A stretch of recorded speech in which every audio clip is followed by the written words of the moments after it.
बिस्मिल्लाहिर्रहमानिर्रहीम। आज हम स्टार्ट करेंगे अबाउट फर्स्ट ऑर्डर रिएक्शन। हम फर्स्ट ऑर्डर रिएक्शन की डेफिनेशन देखेंगे, उसकी काइनेटिक स्टडी करेंगे। इसके अलावा जो हमारे पास इसके स्टेप्स हैं उनको देखेंगे। तो फर्स्ट ऑफ ऑल जो है वो डेफिनेशन है। इसकी डेफिनेशन कुछ यूँ है कि हमारे पास फर्स्ट ऑर्डर रिएक्शन ऐसा रिएक्शन है when exponents in rate law expression are equal to 1, कि हमारे पास जो टोटल एक्सपोनेंट्स हैं रेट लॉ एक्सप्रेशन में वो हमारे पास एक के बराबर आ रहे हैं। ये एक रिएक्शन है, ए प्रोडक्ट में कन्वर्ट हो रहा है। अब जब रिएक्शन स्टार्ट नहीं हुआ, टाइम इज इक्वल टू 0 है, रिएक्टेंट ए और प्रोडक्ट 0। और जब time T is equal to T equilibrium है तो रिएक्टेंट ए माइनस एक्स है और प्रोडक्ट जो है वो एक्स है। अब हमने इसमें रेट लॉ एक्सप्रेशन कैसे लिखना है, ये D X over D T is proportional to A minus X. ये हमारे पास रेट लॉ एक्सप्रेशन है। अगर मैं इक्वल करूँगा इसको D X over D T, so that is equal to K into A minus X power 1। ये हमारे पास जो ये स्टेप था ये रेट लॉ एक्सप्रेशन था। अब मैंने क्या किया, मैंने वेरिएबल्स को सेपरेट कर दिया है, डी टी वाले अलग कर दिए। आपने देखा कि एक तरफ डी एक्स ओवर ए माइनस एक्स आ रहा है और दूसरी तरफ के डी टी आ रहा है। ये स्टेप हमारे पास सेपरेटिंग द वेरिएबल्स हैं, हमने वेरिएबल्स को सेपरेट कर लिया। अब ये जो नेक्स्ट स्टेप है, मैं ये जो मैंने सेपरेटिंग द वेरिएबल्स लिखा है इसको मैं दोबारा से एक दफ़ा हाईलाइट कर देता हूँ कि ये किस स्टेप के लिए है, ये इस स्टेप के लिए है। अब इस इक्वेशन को हम इक्वेशन नंबर 1 का नाम दे देते हैं। अब हमने देखना है कि इससे नेक्स्ट स्टेप क्या है। अभी मैं इस स्टेप को दोबारा लिखूँगा, ये मेरे पास ये स्टेप दोबारा आ गया।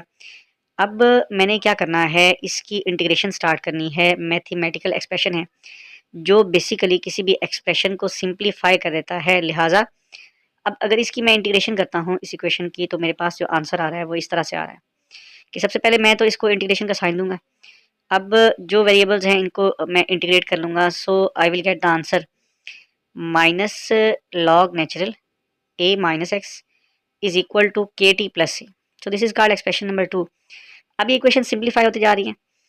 अब हमने क्या करना है, वैल्यू ऑफ सी फाइंड करनी है। ये बड़ा इंपॉर्टेंट स्टेप है। तो इस पे मुझे वो कंडीशन जो मैंने शुरू में लिखी थी कि when time is equal to 0, तो जो हमारे पास प्रोडक्ट थी वो 0 थी। सो अगर मैं इसकी वैल्यू पुट करूँगा तो minus L N A is equal to C आ जाएगा, क्योंकि के मल्टीप्लाई बाय टी की वैल्यू 0 थी। इस तरह एक्स भी 0 था।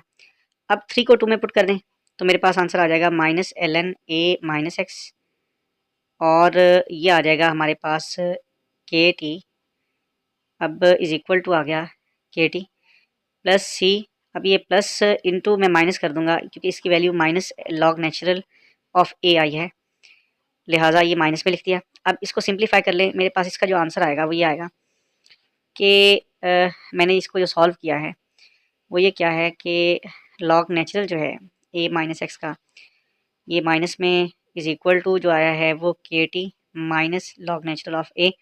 अब ऐसा कर लें कि जी इसको जो है वो इधर जाके दूसरी तरफ प्लस कर दें, तो मेरे पास ये आ जाएगा, ये माइनस का साइन है, log natural A minus X is equal to K T आ गया। लिहाजा अब क्या करें जी, अब हमने इसको क्या करना है, यहाँ से मैंने के की वैल्यू फाइंड करनी है। के टी की अगर मैं फाइंड करूँगा तो दूसरी साइड को मैं जो है वो लॉग नेचुरल को इस तरह लिख सकता हूँ कि लॉग नेचुरल ए ऊपर आ जाएगा हमारे पास, और ए माइनस एक्स नीचे आ जाएगा। जैसा कि देखिएगा अब इस स्टेप में मैं लिखता हूँ कि के इज़ इक्वल टू, मैं डायरेक्ट कर रहा हूँ इसको 1 ओवर टी कर दूंगा इसको, तो ये आ गया जी हमारे पास लॉग नेचुरल ए ओवर ए माइनस एक्स, और टी दूसरी साइड पे मल्टीप्लाई हो रहा था, इस साइड पे आके डिवाइड हो जाएगा। सो ये मेरे पास इक्वेशन आ गई के की। अब हमने देखना यह है कि इसमें कुछ बातें ऐसी हैं जिन्हें हमने डिस्कस करना है। वो हमारे पास क्या है जी, वो इसकी एप्लीकेशंस हैं, करेक्टरिस्टिक्स हैं। अब हम करेक्टरिस्टिक्स में कुछ थोड़ा सा डिस्कस करेंगे इसके यूनिट्स के हवाले से। इसके अलावा हम डिस्कस करेंगे यूनिट्स के अलावा हमने देखना है कि डिफरेंट टाइप्स ऑफ ग्राफ जो हैं जो हम इसमें हासिल करते हैं वो ग्राफ कैसे आते हैं। So we discuss about characteristics of first order reaction. अब हम देखेंगे units of first order reaction. So units of first order reaction क्या है, उसको हम कैसे कैलकुलेट करते हैं। तो हमारे पास सबसे पहले इसका एक फार्मूला है, that is units of rate over units of concentration.